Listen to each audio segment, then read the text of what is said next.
I picked a chocolate cake for Emily because she loves chocolate. I asked her, "You like chocolate, don't you, Mom?" But she warned me that eating it might be dangerous for her. My daughter, Jennifer, swapped my cake with Bob's, and I reluctantly took a bite. Jennifer started eating her cake as well. Bob was bragging about reserving the cake a month ago and how yummy the crushed nuts on top were. Suddenly, he began to choke, turned red, and struggled to breathe. He collapsed on the floor. My name is Emily. I'm 36 years old, and I work for a food inspection company.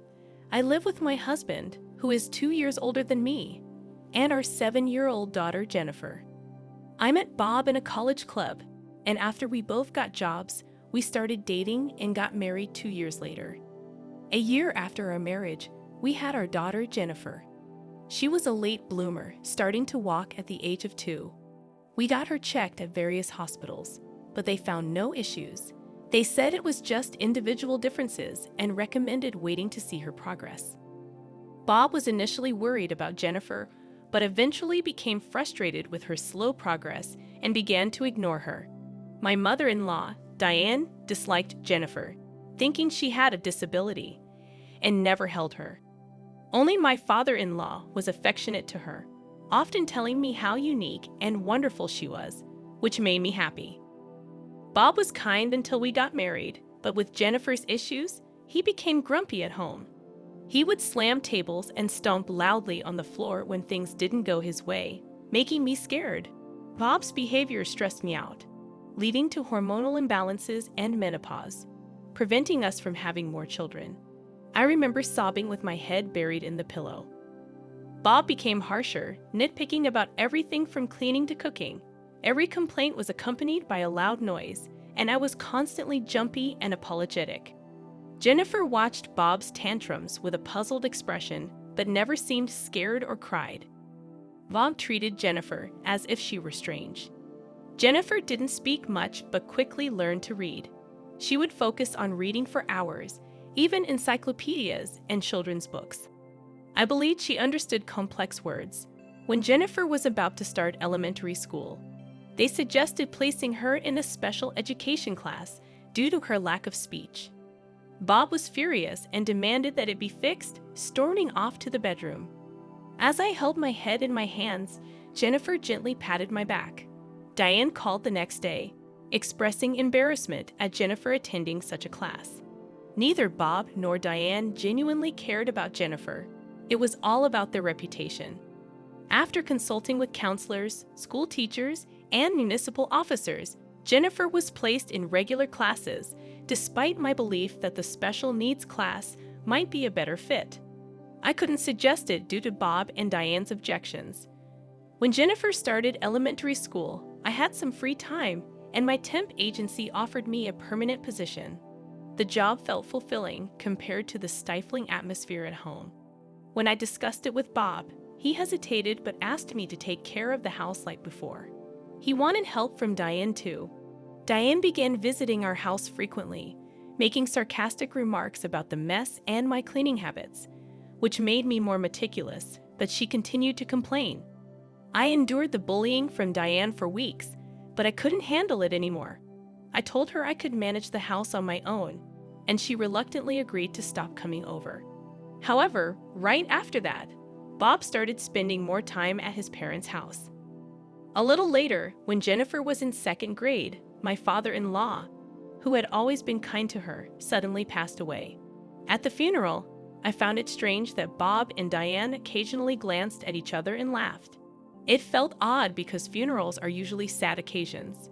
With my father-in-law gone, Jennifer lost her only ally, and I felt uneasy. Juggling housework, childcare, and a full-time job had worn me out, and I fell sick with a fever. I asked Bob for help with dinner, but he refused, saying he didn't want to catch a cold from me. He stayed at his parents' house for a whole week. As I started to feel better, I was offered a promotion as a section manager at work. I was thrilled, but it also felt like a heavy burden considering my responsibilities at home. When I talked to Bob about it, he insisted I continue with the household duties and belittled my abilities. The next day, Diane came over to the house and complained about its state, saying it was messy because I didn't put effort into housework. She inspected everything and made me redo tasks like wiping windows and folding laundry. Every time Diane nagged, Jennifer started talking to her. She asked Diane about happiness hormones and explained complex medical concepts, leaving Diane confused and exhausted. On my birthday, Bob returned from a business trip with a cake, the first time he'd ever bought something for me since we got married. He thanked me and said, "Thanks for everything. I love you." I was stunned, wondering what had gotten into him this time. "I'll put this cake in the fridge and we can have it later," Bob said in a sugary sweet way that made me uncomfortable. Jennifer, seeming unhappy about something, took a bottle of water from the fridge, glanced at the cake, and went to her room. So Bob and I decided to eat dinner without her. During the meal, Bob gave me awkward compliments and said he'd help with housework from now on. Although I felt uneasy, I nodded to avoid upsetting him. After dinner, as I was cleaning up, Bob took the cake from the fridge and told me not to worry about it. He served the cake and brought it to the table, which I found a bit creepy. Bob got me a chocolate cake, knowing it was Emily's favorite because I liked chocolate. Feeling uncomfortable being alone with him, I decided to fetch Jennifer and went to her room. She was on my old computer, looking for something urgently. She warned me not to eat the cake, saying, "Trust me, Mom, don't eat it right now." Her desperation convinced me to trust her. Jennifer led me back to the dining room, but when I said we didn't have forks, Bob cheerfully went to get them. That's when Jennifer urgently whispered to me that I'd die if I ate the cake. She quickly switched our slices of cake, and Bob came back with forks, proudly talking about reserving the cake a month in advance and how good it was. Suddenly, Bob started choking, turned red, foamed at the mouth, and collapsed to the floor. It seemed like an allergic reaction. Both Bob and I had buckwheat allergies, but there shouldn't have been any buckwheat in the cake we were eating. Jennifer calmly told me to call 911 and handed me her phone. I followed her instructions and also hit Bob on the back as she told me to do. After I called 911, the ambulance came, and they took Bob to the hospital. He was out of danger after receiving treatment, but they kept him there for a few days as a precaution. I wondered how Jennifer knew something really bad was going to happen. After completing the hospital paperwork, Jennifer showed me a wrapper from buckwheat cookies she found in the trash. She explained that the cake Bob brought home had a half-peeled sticker, and she checked the trash, finding an unfamiliar wrapper online, discovering it contained buckwheat flour. I shuddered, thinking if it weren't for Jennifer, I might have eaten the cake and ended up in the hospital. I thought about calling the police, but Jennifer warned me that reporting it might make me a suspect. She went into Bob's study, searching for clues. She found a notebook detailing the plan, involving my father-in-law and Diane. The note mentioned my birthday, and it became clear they were plotting against me. I clenched the notebook, feeling a mix of anger and fear. Realizing their evil intentions, I vowed not to forgive Bob and Diane. Jennifer comforted me, promising to find evidence and protect me. Despite the lack of concrete proof, she was determined to expose them. Encouraged by her determination, I nodded, ready to fight back, and we both held onto each other's hands tightly. I was determined to protect myself and avenge my father-in-law for Jennifer and me. We planned to confront Bob and Diane. First, we had to lure them to our house. I asked Diane for Bob's favorite recipes, pretending I wanted to cook for him after his hospital stay. She came over, and while I learned the recipes, Jennifer checked her purse and found the buckwheat cookies. Next day, I took one cookie to work for a composition test, using my knowledge from my job at a food inspecting company. A few days later, Bob was discharged from the hospital. I told Diane I was preparing a special dinner for his discharge and asked her to bring Bob. While waiting, Jennifer and I prepared a table full of Bob's favorite dishes. When they arrived, Jennifer greeted them and led them to the table. Bob and Diane enjoyed the meal until they noticed something strange.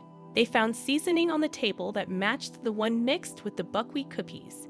They stopped eating, puzzled. I teased them about the seasoning, claiming my father-in-law had told me about it. I asked Jennifer to sprinkle it on their food, but they freaked out, saying it was unknown stuff. I calmly revealed that the seasoning was the same ingredient used in the cake and buckwheat cookies. I showed them documents proving the match and Bob's notebook detailing their sinister plan. They denied it at first, but when confronted with evidence, they confessed. Bob said my father-in-law was in their way, disapproving of their close relationship. To get rid of him, they mixed the cookies into the seasoning, causing his death. Their justifications were selfish, revealing their cruel intentions. I couldn't believe it when Bob and Diane admitted to trying the same dangerous plan on me as they did with my father-in-law. They said I was in their way because I also had a buckwheat allergy.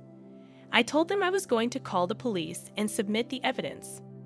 Suddenly, Bob stood up, grabbed the copied notebook, crumpled it, and swallowed it. Diane, Jennifer, and I watched in shock. But Jennifer calmly revealed that it was just a copy, and the real notebook was elsewhere. She had secretly recorded their conversation from the start using a hidden voice recorder under the table. Bob realized their plan had failed, and Diane was furious. Jennifer and I were determined to protect me and bring them to justice. I started calling the police, and both Bob and Diane begged for forgiveness. Jennifer then explained how their plan had many mistakes and wouldn't have worked because Bob was too close to his mother. I covered Jennifer's mouth, and she agreed not to get involved with people like them anymore. When the police arrived, Bob and Diane cried and screamed, making it hard for the officers. The evidence, including the copied notes, the voice recording, and Bob's purchase history of buckwheat cookies, led to their conviction, including the matter with my father-in-law. After their arrest, I divorced Bob, and they lost their homes and income. I set up a memorial for my father-in-law. Jennifer also revealed an IQ test result, showing she had an IQ of 135, which is considered gifted. She transferred to a school for gifted children, where she felt comfortable studying what interested her. Living with Jennifer was joyful and fulfilling.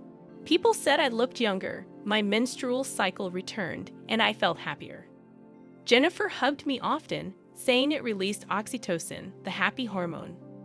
I didn't know where oxytocin came from, but it made us both happy. We decided to live together, keeping our smiles bright.